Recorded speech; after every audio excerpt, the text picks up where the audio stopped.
So we've got 3 minutes here to talk about the past, present, and future, and how these three ideas sort of correlate and interrelate, and how we can use a better understanding of these ideas to actually make better and more efficient strides towards the future that we want, while also living a more fulfilled present life.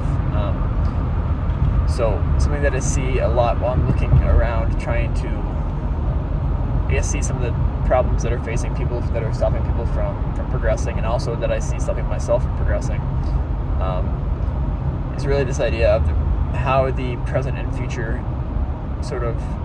intermingle with each other, right? We have a tendency to either fixate so much on the present that we have no foresight, or, as I seem to do more so, is to fixate so heavily on the future that you actually end up sacrificing the present by neglecting it. And see, the trick in this little puzzle here is that when you neglect the present, you actually shackle yourself to the present that you're living currently, to basically destine yourself to repeat that same present, because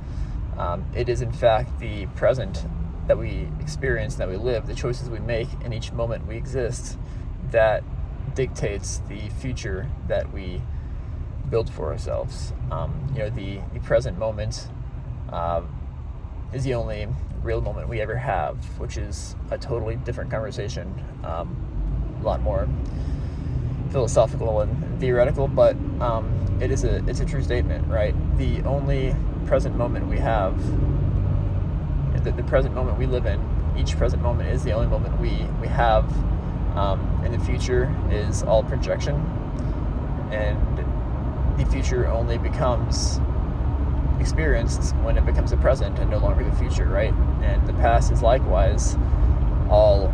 retroactive. It's all looking back, and it's never to be experienced again. And so we have to learn to harness the present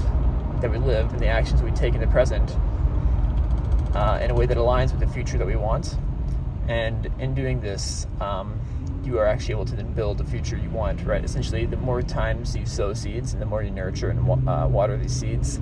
eventually you get sprouts and eventually you get grass. And you have a field that's actually inhabitable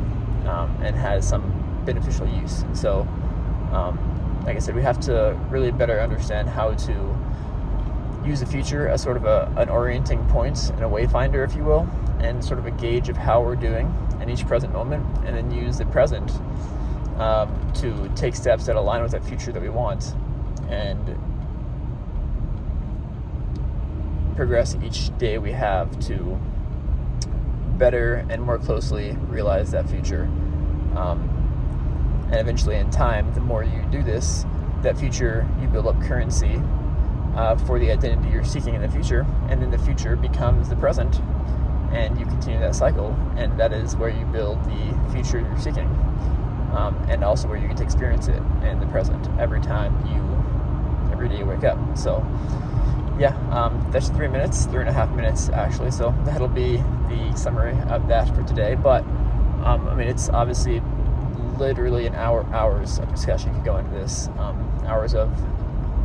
exposition and going more in depth, but this is just a brief summary, and I give you an idea, I guess, of something that's been on my mind. Thank you for watching, anyone who is watching, and I'll see you next time.